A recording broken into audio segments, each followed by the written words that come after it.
طلبة يربطوا بين الوزن كمية العلف مأكول.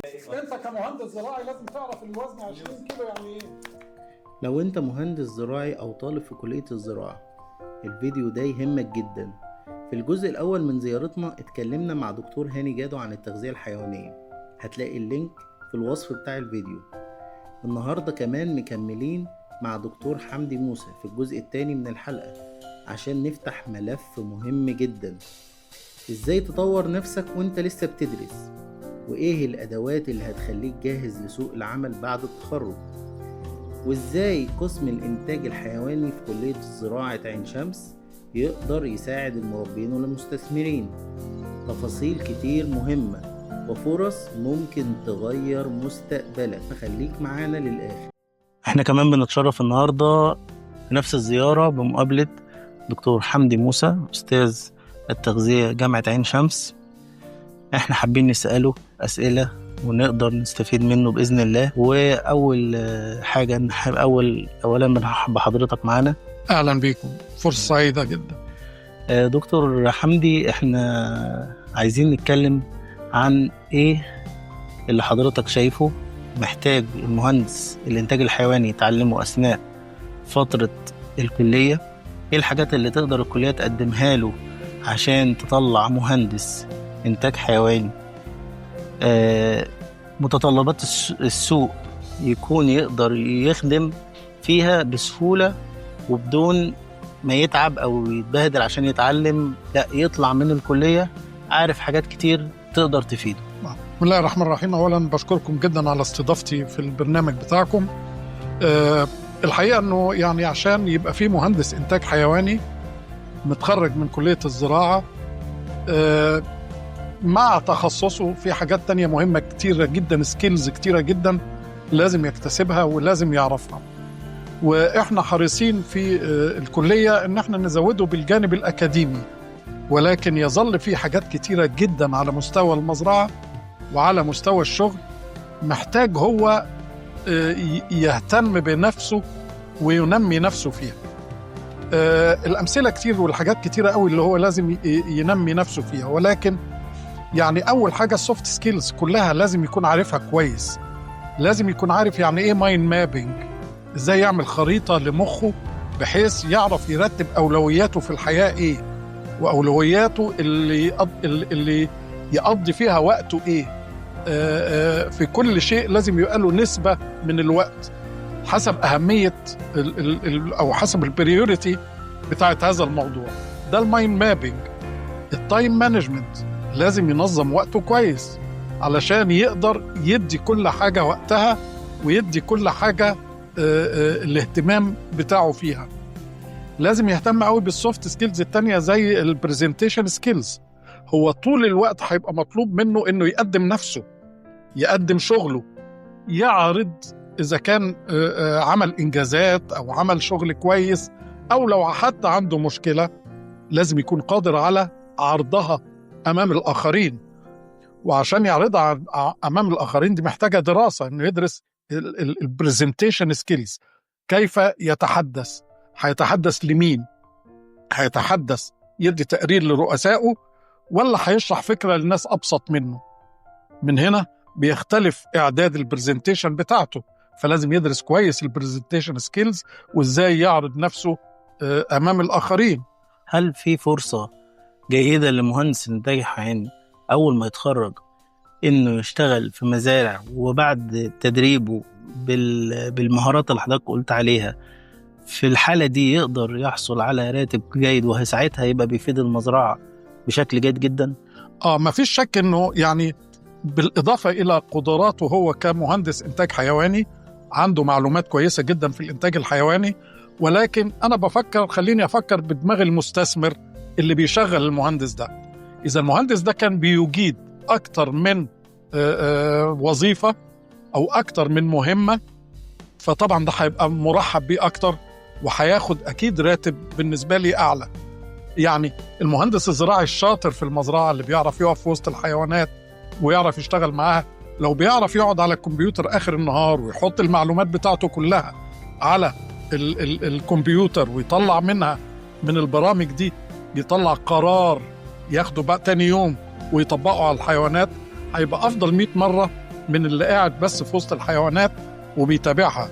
فكل سكيل بياخدها بتضيف له، وبالنسبة لي أنا كمستثمر هتفيدني أكتر وهتوفر لي وقت وجهد كتير جدا هقدر أقدره ماليا بالنسبة للمهندس بتاعي. فالحاجة اللي باخد فيها شهر ممكن المهندس الكفء يخليني أخد فيها يوم أو يومين. شوف وفر لي قد إيه. يعني احنا في زيارة النهاردة مثلا شفنا المهندسين ازاي دقاق في الكم بتاعهم، حافظين وعارفين الحاجة دي. مهارات كتير جدا الواحد يتبسط لو شافها في المهندس اللي شغال معاه، ان هو بيبقى مركز جدا في الحاجة، عقله نشيط، عقله حاضر. دي المهارات اللي بتبدأ تطلع على الواحد وهو شغال، يقدر يفيد بقى المكان اللي شغال فيه، ويقدر يبقى له تمن ووزن. واكتساب الخبرات ده جزء مع جزء بيبني بنيان كامل اقدر اقدم بيه في مكان كويس، اقدر احصل على راتب ومحتاجش بقى ان انا اغير المجال او اروح مجالات ما تبقاش فيها شغف ليا او كذا، او ان انا ادور على فكرة سفر او حاجة. لا، اتعب واشتغل وخد خبرات. وحضرتك قلت لنا النهاردة اتعلم هتقدر توصل لسوق العمل بسهولة. التعلم عملية لا تتوقف، والتعلم بمعنى اني اتعلم حاجة واقدر استخدمها واوظفها في مجالي. كنت بقول للطلبة النهاردة واحنا في المزرعة وبنفوت على الحيوانات وبنفوت في المخزن في مخازن الأعلاف، كنت بخلي الطالب يشيل شكارة العلف بنفسه. أيوة. لازم يبقى عارف نسبيا هو يعرف يشيل كام ووزنها قد ايه. مش كفاية اللي مكتوب عليها ومش كفاية ان حد يقول له. لازم هو يبقى عنده القدرة دي، مش عشان هو مهندس او مدير ما يعرفش، لا، لازم يعرف. دي الخبرات البسيطة دي مهمة جدا بالنسبة له. انا دايما بعلم الطلبة بقول لهم ايه: عشان تكون مهندس زراعي ناجح محتاج عينيك جدا. عينيك مهمة قوي، ما تروحش حتة. يعني انا كنت بسألهم سؤال مهم قوي واحنا جايين او في وسط اليوم، قلت لهم: هي الاراضي اللي حوالين المزرعة مزروعة ايه يا اولاد؟ محدش عارف. قلت له: ازاي انت جاي الطريق ده كله ومعرفتش ان حواليك ارض رملية معظم زراعتها بطاطس وفول سوداني؟ انا كراجل مهندس زراعي قديم وانا جاي كان لازم الاحظ كل المزروعات اللي حوالين المزرعة، لانها قد تفيدني وقد تضرني. للمكان عايز قد استفيد منها كمكونات، تمام، او قد تكون بتحتوي حاجات ممكن تأذيني. يعني مثلا التين الشوكي معروف انه بيحوي تحته تعابين. أيوة. فلو انا عندي حواليا تين شوكي كتير في المزرعة لازم يبقى عندي فرصة لمقاومة دخول تعابين. مهم قوي ان انا اعرف الزراعات اللي حواليا وممكن تفيدني ازاي او ممكن تضرني ازاي. اكتر من كده، الطريق وانت جاي المزرعة في اسفلت ولا طريق ترابي ولا عرضه قد ايه، ده مهم قوي عشان وانا بعمل مزرعة ابقى عارف عربية العلف مثلا اللي هتجيلي اجيب عربية لو انا محتاج 100 طن علف اجيبهم على 5 عربيات في 20 طن. أيوة. ولا اجيبهم على 100 ولا 20 عربية في 5 طن. مظبوط. اللي هيحكمني الطريق. أيوة. يبقى اذا عيني لو درس الطريق كويس هتوفر لي كتير قوي وانا بحسب العلف يجي ازاي وكميات العلف تيجي ازاي. كل الطرق المؤدية للمزرعة. ايه الطرق البديلة لو حصل عندي مشكلة في المزرعة والطريق اتقفل؟ هل هناك طرق بديلة اقدر اخرج منها او اخرج الحيوانات منها؟ في علم دلوقتي بندرسه في الكلية الحقيقة وانا بشرف بدرسه، مواجهة الازمات والكوارث في مزارع الانتاج الحيواني. ده علم ولازم يبقى ماشي على منهج. الموضوع ما يستناش لما أفاجأ بمشكلة في المزرعة زي السيول مثلا أو حريقة في مكان ما في المزرعة أو لازم أكون حاطط السيناريوهات بتاعتي كلها قبلها علشان أتصرف ساعتها بدون اضطراب وأعرف أخد القرارات المظبوطة. عايز أقول إنه المهندس الزراعي لازم يكون ملم بكل ما هو حول الأمور دي. أنا عن زراعي شامل، لازم يبقى عارف كل حاجة. يبقى شامل. لازم يبقى عارف الزراعات الصيفية والشتوية.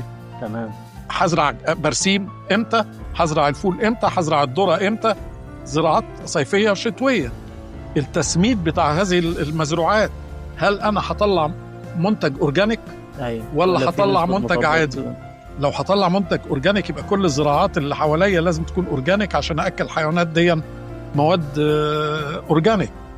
ففي حاجات كتيره مهمه قوي المهندس الزراعي لازم يبقى واخد باله منها، عينيه تبقى شايفاها كويس وعارفاها كويس. حاجات كتيره جدا انا من الحاجات اللي بسالها للطالب، افرض انت النهارده بعد ما اتخرجت مباشره وجي حد قال لك انا معايا مبلغ 1,000,000 2 3 10 وات، عايزك تعمل لي مزرعه، هتفكر ازاي؟ ايه طريقه تفكيرك؟ تبتدي ازاي؟ نمره 1 2 3 4 عشان تعمل هذه الخبره او تدي هذه الخبره للمستثمر اللي عاوز يضخ مبالغ. بس ازاي تعرف اهداف المستثمر ايه وتحققها له قبل ما تبتدي المزرعه؟ تمام.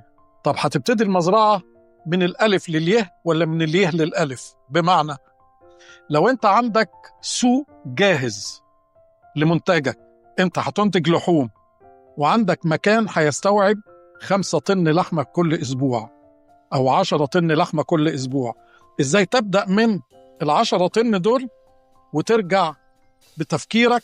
يبقى ال10 طن دول هيجوا من كام حيوان، والحيوان ده يطلع كل قد ايه، يبقى انا هطلع كل اسبوع كام حيوان عشان يطلعوا ال10 طن دول، يبقى هدخلهم قبلها بقد ايه، ويبقى عندي كام حظيره في المزرعه. السيركل كامل. الحاجات دي كلها تبدا من الياء للالف. من الالف للياء انك انت ما عندكش اي معلومه عن السوق، انما هتبتدي تدرس السوق وبناء عليها تختار الحيوان، تختار الموقع، تختار المكان.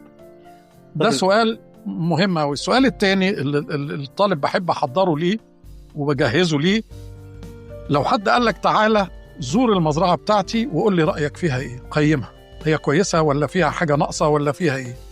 لما هتروح ايه البنود اللي هتبص عليها؟ ايه البنود، الحاجات اللي هتشوفها؟ سؤالي لحضرتك دلوقتي، هل المربي او اللي عايز يفتح بيزنس او اللي عايز يعمل مزرعه او اللي عايز يعمل، هل في كليه زراعه جامعه عين شمس بيقدر يحصل على كل الكلام اللي حضرتك بتقوله ده في شكل تدريب او دوره تدريبيه؟ تاني حاجه، ايه الخدمات اللي قسم الانتاج الحيواني وبالذات تخصص التغذيه يقدر يقدمها للمزارع؟ هل مثلا نقدر نحلل مواد علفيه؟ هل نقدر نستشير القسم في حاجات خاصه بالتغذيه بالتركيبات العلائيه اللي الواحد شغال بيها؟ عشان ممكن الواحد يبقى شغال في حاجات وممكن ما تبقاش صح. الحقيقه ان احنا حديثا الدكتور هاني جادو أعد معمل كويس قوي علشان تحليل الأعلاف وتحاليل كاملة للعلف، ويقدر يدي لك أي تركيبة علف يقدر يحللها ويديها لك كويس. الأكتر من كده هو مش هيدي لك مجرد أرقام، هو كأستاذ تغذية وأنا بشتغل معاه وبشرف إن أنا بشتغل معاه، يعني نقدر ندي استشارة بالنسبة للتركيبة دي. يعني هذه التركيبة محتاجة إيه، ممكن نضيف لها إيه أو نشيل منها إيه، يبقى هدي لك استشارة كمان في هذا الموضوع. الحاجة التانية أنا ممكن أعمل لك تركيبة أعلاف. الكلية ممكن تقدم هذه الخدمة، إنك تيجي تقول لي الحيوانات اللي عندي أوزانها إيه، نوعها إيه، سلالتها إيه، هتاكل إيه في الصيف وهتاكل إيه في الشتاء، لأن تغذية الصيف غير تغذية الشتاء. وإيه الحاجات المتاحة بالنسبة له؟ لا بالظبط كده، وأسعارها طبعا. فأنا بقدر أعمل لك من البرنامج اللي عندي، أقدر أدي لك تركيبة مناسبة لحيواناتك. وأنا نصيحة بقى لكل المربين، مفيش مزرعة زي التانية ومفيش مربي زي التاني. ما تاخدش تجارب، خدها طبعا لكن مش بالضرورة تنطبق عليك. كن مزرعة جنبك على طول بيعمل ممارسة معينة، هذا لا يعني انك انت لو طبقتها عندك لازم تكون ناجحة. يستحسن ترجع لاستشاري او مستشار تسأله في هذا الموضوع، لأن زي ما اتفقنا في حاجات كتيرة جدا بتأثر على استجابة الحيوان لمادة العلف أو للتغذية، مش مجرد تركيبة العلف. سلالة الحيوان، عمر الحيوان، الحالة الفسيولوجية للحيوان. النهاردة شفنا أن بس عشان هو البرازيلي الشمالي غير البرازيل الجنوبي، يعني هي دولة برازيلي. يعني ده مختلف غير بقى عن ده. الخليط غير البلدي غير الكلام، نفس الكلام ده. بقول لك لو نفس السلالة في مزرعة غير المزرعة اللي جنبها، لأنه في عوامل أخرى بقى، عوامل بيئية، البيئة نفسها. يعني لو أنت مزرعتك على الطريق مثلا الزراعي أو الطريق الأسفلت، انت متخيل ان كل عربية نقل بتعدي بتضرب الهورن بتاعها ده بتأثر على الحيوانات عندك سواء تسمين او لبن، بينما لو واحد بعيد شوية عن الطريق مش هيبقى عنده نفس التأثير ده. فانت لما بتيجي تستشيرني عشان احط لك تركيبة علف لازم تناسب هذا الموضوع، لانه مع كل طوارئ الحيوانات بتفرز الادرينالين. تمام. الادرينالين بيستهلك كتير من الجسم طبعا. فيبقى اذا العلف اللي لازم يتحط لحيوانات عالية الادرينالين غير الحيوانات الهادية اللي في مكان هادي ما بيشتغلش. الحيوانات اللي في الدلتا غير اللي في الصحراء، حتى لو كانت نفس السلالة، حتى لو كان نفس الظروف واحدة على الحيوان، البيئة نفسها تختلف، وبالتالي التركيبة العلفية يجب أن تختلف. في النهاية والله احنا بنشكر حضراتكم جدا، حضراتكم أساتذتنا، وما ما بتتأخروش عن بذل كل الجهد ان انتوا توصلوا المعلومات لينا، واي استشارة احنا كنا بنحتاجها حضراتكم على طول سباقين بيها يا رب.